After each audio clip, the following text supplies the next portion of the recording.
পশ্চিমবঙ্গ সরকারের যুব কল্যাণ ও ক্রীড়া দপ্তরের উদ্যোগে রাখি বন্ধন উৎসব পালন করা হয় আজ ইসলামপুর বাস টার্মিনাসের মুক্ত মঞ্চে।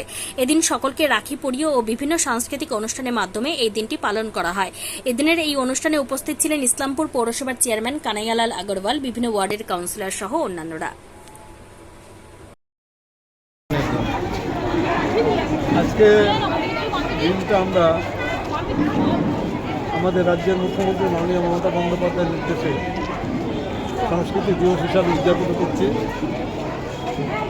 ইসলামপুরের পৌরসভা এবং যুব কল্যাণ দপ্তরের যৌথ উদ্যোগে আজকের এই দিনটি উদযাপিত হচ্ছে। আজকে আমরা প্রথমে একটা সাংস্কৃতিক অনুষ্ঠান করছি, তারপরে এখন মনেরা বাইরে রাখি পাচ্ছে। আজকের দিনটা খুবই তাৎপর্যপূর্ণ।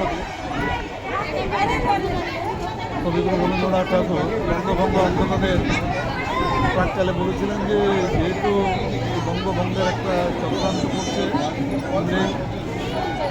যারা হিন্দু বোনেরা আছেন তারা মুসলমান ভাইকে রাখি পরাবেন, যারা মুসলমান বোনেরা আছেন তারা হিন্দু ভাইকে রাখি পরাবেন। সেই হিসেবে আজকে সবাই বোনেরা যারা আছেন এখানে উপস্থিত সবাইকে, এখানে হাজি সাহেব উপস্থিত আছেন, সবাইকে রাখি পরাচ্ছে, আমরাও রাখি করছি। পাশাপাশি আমাদের বোনদের সবসময় রক্ষা করবো আমরা, এই সব সংকল্প আমরা আজকে এই দিনে গ্রহণ করছি।